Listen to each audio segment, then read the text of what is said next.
The persona, in simplest terms, is the public image of one's personality. It's how you act around others in order to display yourself in a way that seems appealing. Pretty simple, right? Well, take that definition and throw it in the dumpster, cause it's nothing like the persona displayed by some fictional characters. This type of persona is a mask used not only to cover the character's motives and intentions, but to also cover up how they're feeling so that the people around them don't get too interested. I think you can now see why this video is on Eren. Side note, I understand I should be making videos on characters other than Eren, but in terms of psychological analysis, Eren is definitely one of the best. It's gonna be another long and deep discussion, so enjoy as I attempt to somehow explain the beauty of this character again.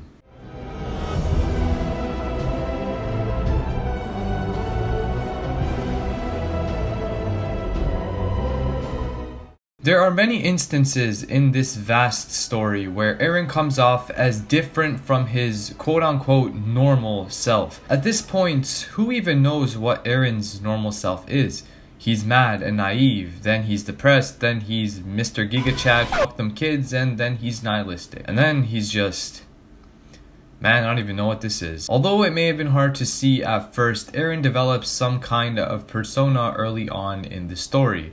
A persona that he himself didn't create for the most part, but that the people around him kinda gave to him. When he first becomes a Titan, which at that point in the story was the equivalent of being a literal demon, he inherits the face of a Titan, the face of a monster. He's no longer looked at as human, but he's looked at as a monster and as an enemy of humanity. We all know how that went. Eren now has two faces, one where he's human and one where he is a monster. But which is really the persona?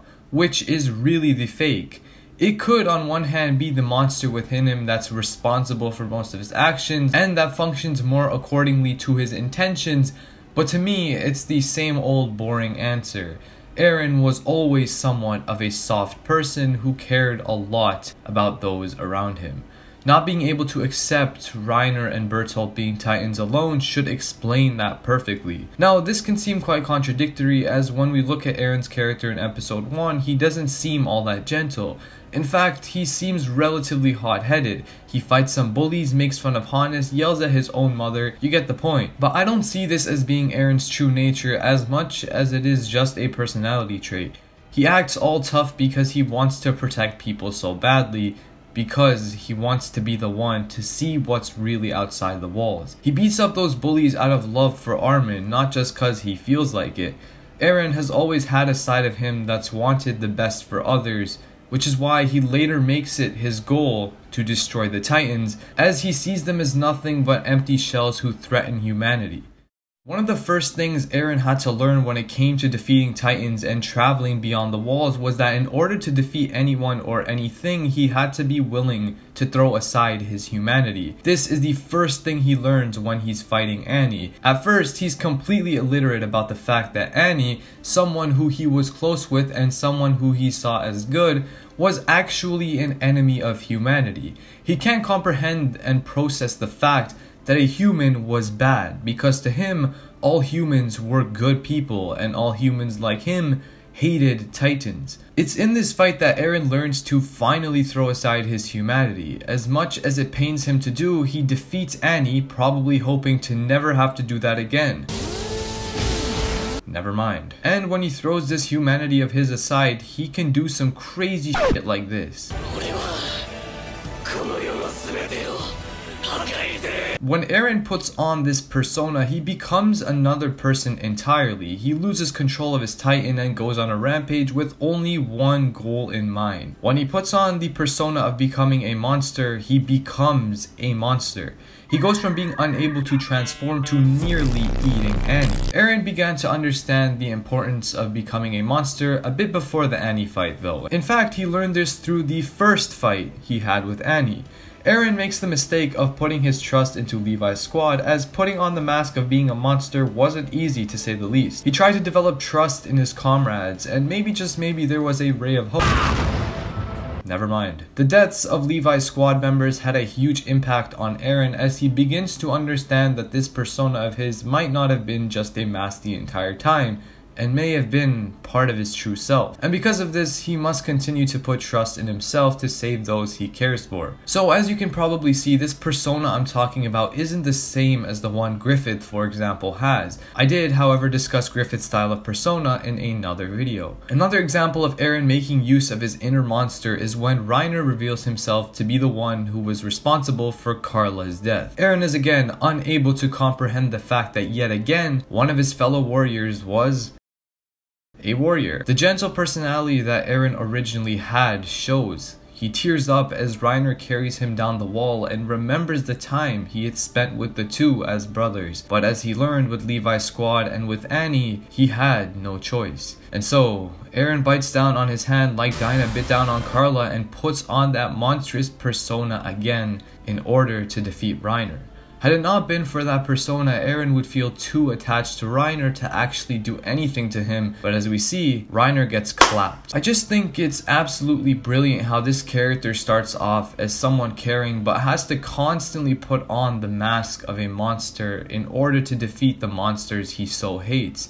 He had to become what he hated so that he could defeat those he hated. After putting on this act for so long, Eren actually becomes a monster. He no longer needs to put on a mask. He no longer acts. He is truly a monster.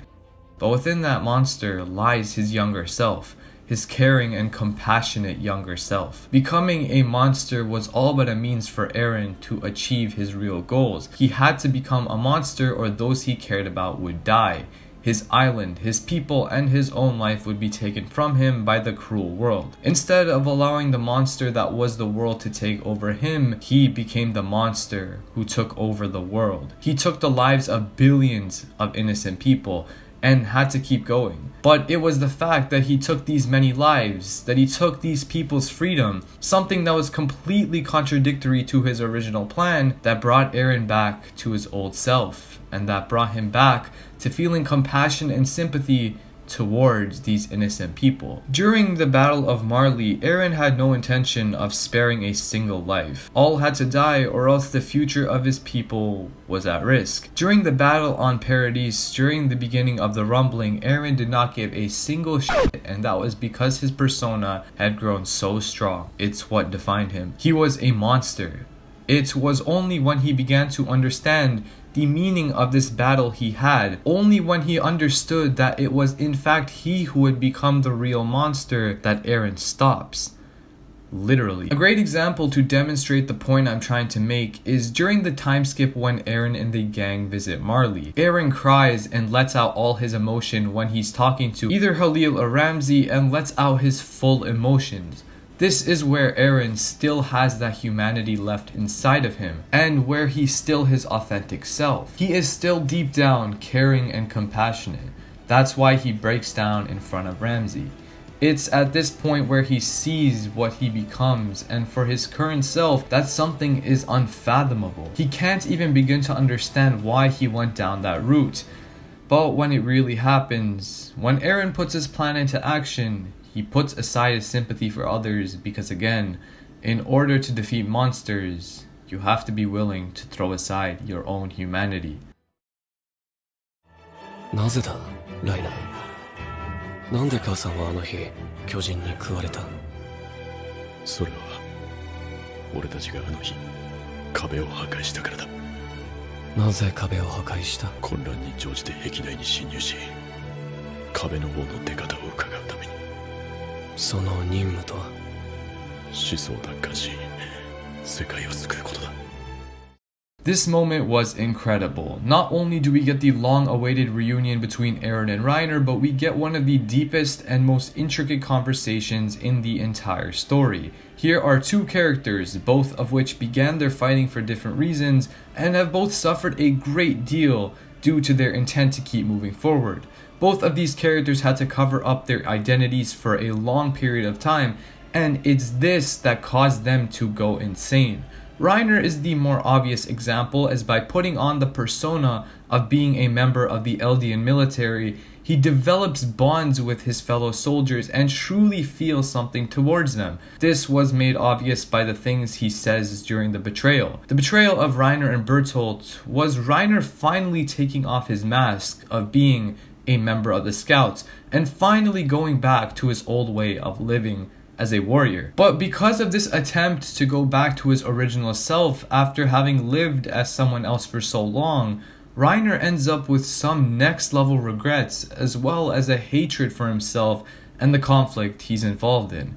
This was all due to the fact that he had to become someone else for the sake of this cruel world he lived in. One thing never changed though, this motherfucker Reiner couldn't win a single battle. The man is a walking L. On the other side of this coin, you have, of course, Eren. Just like Reiner, the world around Eren changed who he was and strengthened that persona. Unlike Reiner, Eren develops a cold, hard mask that becomes his identity almost entirely.